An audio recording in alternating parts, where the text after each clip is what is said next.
tes DNA itu sangat presisi. Tidak mungkin orang yang DNA-nya saja bukan DNA keturunan Ibrahim itu bisa menjadi keturunan Nabi Muhammad, nggak bisa. Nah nanti ini Ustaz Sobi mengadakan sebuah perlawanan begitu gigih bahwa tes DNA tidak bisa dijadikan sebuah dalil untuk menetapkan dan menafikan nasab. Karena katanya sesuatu yang telah sah secara syar'i, nasabnya sudah sah secara syar'i, maka tidak bisa dihancurkan oleh tes DNA. Ini dia ngomong benar kelihatannya, tapi sebenarnya nggak benar. Nasab yang telah sah secara syar'i itu, nasab siapa? Nasab orang-orang yang ada di hari ini yang kita ketahui, dia itu ayah dan ibunya menikah, ada saksinya, ada buktinya. Baru itu namanya anak yang mempunyai nasab yang sah secara syar'i.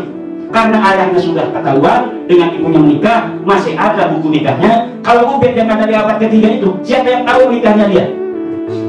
Yang bisa menetapkan dia betul ataukah tidak ada sebagai keturunan Nabi bukan nasab secara syar'i, tetapi nasab secara penelitian ilmu sejarah. Ada nggak kitab-kitab sejarah zamannya yang menulis bahwa dia anaknya Ahmad? Tidak ada. Ada nggak Ahmad bin Isa dikatakan pergi dari Basra ke Irak ke Hadramaut? Tidak ada. Ada nggak yang mengatakan Ahmad bin Isa itu wafat di kota Hadramaut? Tidak ada. Ada itu setelah diakui oleh dia ada 9. Jadi ada 550 tahun jeda dari mulai wafatnya Ahmad bin Isa sampai mereka mengakui diri mereka keturunan Ahmad bin Isa, dan selama itu tidak ada keterangan-keterangan di antara pengakuan itu dengan kematian Ahmad bin Isa yang menjadi referensi. Kata Ustaz Sobi, diakui saja, nggak mungkin para ulama itu mengambil, menetapkan, menulis di dalam kitabnya tanpa referensi, yaitu namanya husnudzon. Sementara kitab-kitab yang kita temukan yang ada itu menyatakan sebaliknya. Misalnya begini Mbak, Mbak Mufid kan udah tahun 80-an udah besar. Kalau kita masih kecil waktu itu tahun 80 masih umurnya 4 tahun. 76 lahir, 80 4 tahun. Kalau misalnya ada berita di tahun 80 bahwa di 80 Presiden Soeharto datang ke Boyolali bertemu dengan Ketua NU Boyolali misalnya, itu ada beritanya. Sekarang misalnya tulis oleh saya bahwa Soeharto datang ke Boyolali bertemu dengan Ketua PCNU Boyolali yang demosioner. Dan saya sebentar lagi mudah-mudahan jadi menteri, amin.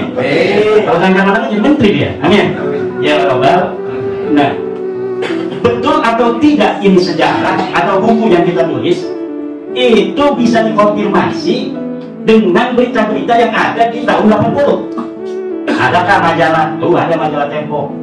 Presiden Soeharto mendatang ke Boyolali dan bertemu dengan Ketua NU Boyolali. Berarti betul ada pertemuan itu. Yang kita tulis ini berarti sahih. Karena apa? Karena sesuai dengan berita yang ada di masa itu. Kalau misalnya pas tahun 87, 7 tahun setelah peristiwa itu, ada lagi yang menulis, Ketua NU membuat buku biografi tahun 87. Biografi Ketua NU Boyolali ditulis tahun 87. Saya mempunyai pengalaman yang amat berharga karena pernah bertemu dengan Bapak Soeharto ketika beliau datang dari Jakarta ke Boyolali dan bertemu dengan saya. Berarti dikonfirmasi satu dengan kitab primer yang ada di tahun 80 berupa majalah Tempo. Di tahun 87 pun 7 tahun setelah peristiwa itu ada lagi yang mengkonfirmasi. Ini namanya kitab sekunder, sumber-sumber sekunder, sumber yang diceritakan oleh orang yang dia mengalami peristiwa itu tetapi ditulis bukan pada saatnya. Kalau yang ditulis pada saatnya namanya sumber primer. Kalau yang ditulis pada setelah kejadian itu terjadi namanya kitab sekunder. Nah nanti kita di 2024 ketika membaca bukunya Imanuddin Usman bahwa Soeharto datang ke Boyolali bertemu dengan Ketua PCNU atau Ketua PCNU, ini dapat dikonfirmasi kebenarannya melalui kitab-kitab yang ada pada masa itu tahun 80 atau yang mendekatinya. Misalnya ini Tempo ini hilang nih.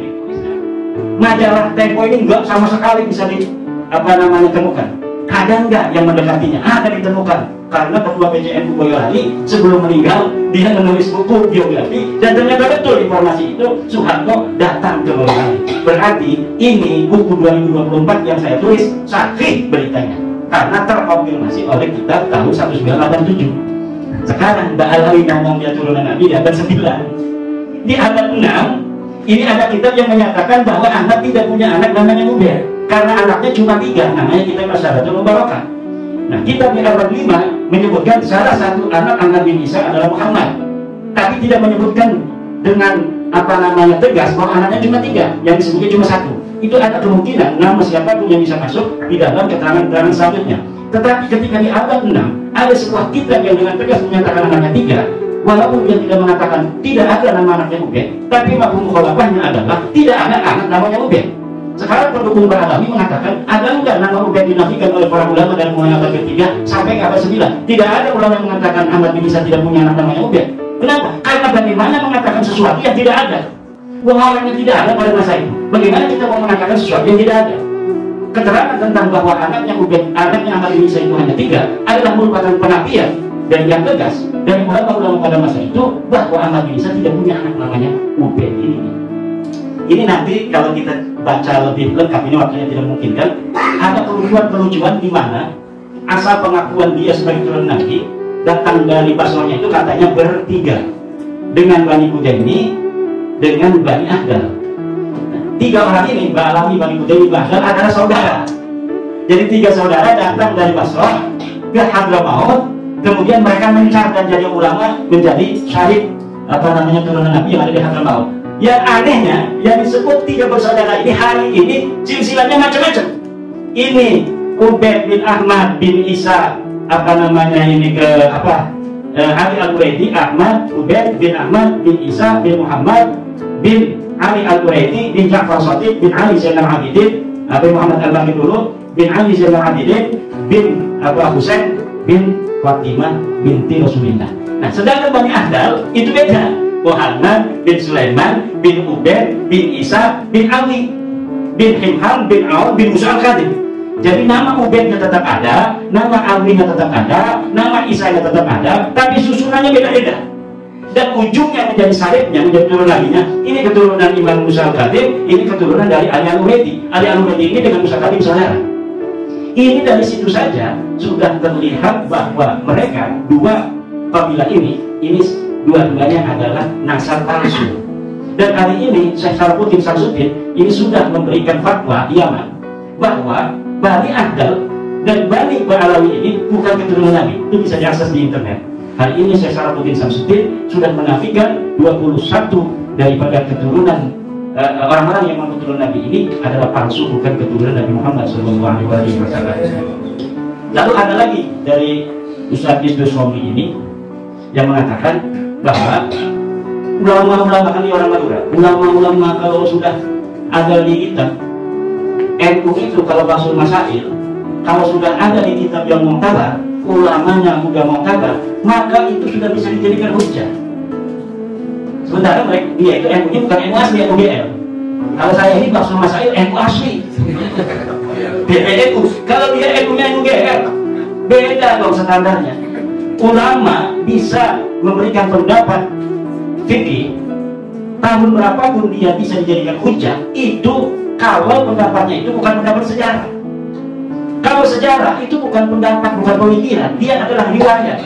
Yang riwayat itu memerlukan sesuatu yang namanya ittisal riwayat, ketersambungan riwayat. Berbeda dengan pemikiran fikih. Kalau pemikiran fikih itu tahun abad ke-7 Imam Nawawi memakruhkan jenggot dicukur.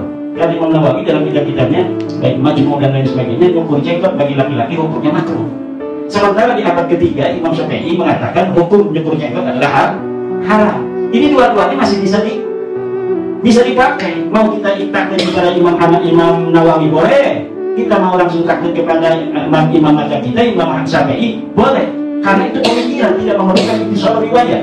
Seorang ulama ketika dia mengistinbati dari Al-Quran dan hadis, kapanpun dia adanya, dimanapun adanya, bagi ulama itu boleh ditaklidi oleh orang yang mendengarkan atau mendapatkan riwayat tentang pendapatnya itu. Kalau saya mengikuti Imam Nawawi boleh mencukur jenggot, saya nggak mau, saya mengikuti Imam Syafi'i haram mencukur jenggot. Abad ke-7 Imam Nawawi dan abad ke-3 Imam Syafi'i, walaupun berbeda riwayatnya, pendapatnya, itu tidak menjadi soal kita mau mengambil yang abad 7 maupun mengambil yang abad 3. Tapi secara nggak bisa bos, kayak tadi itu tadinya nantinya.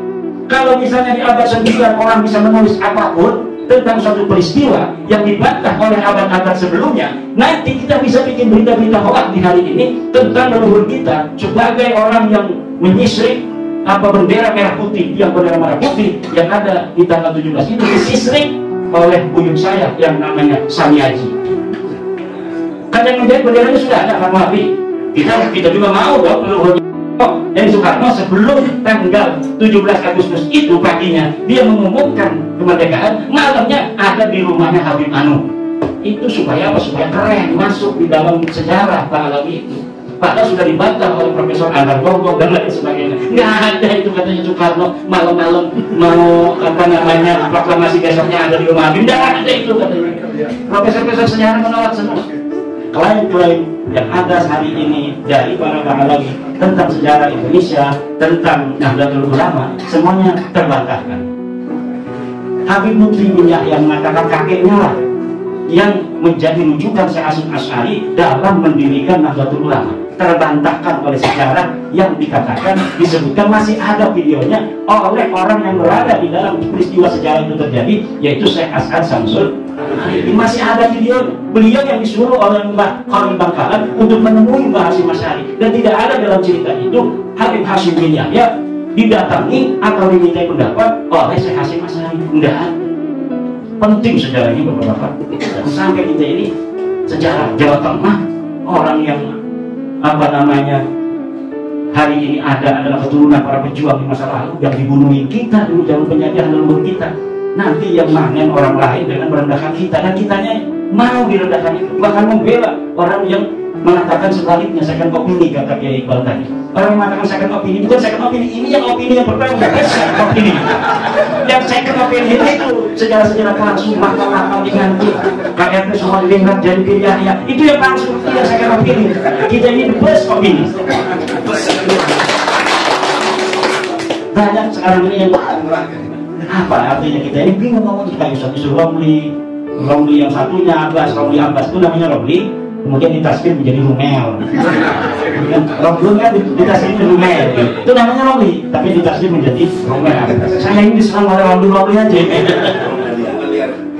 Kemarin karena dia sudah menyerah, tidak bisa mencari kitab sejarah, sekarang dia ngomongnya kitab sejarah nggak perlu.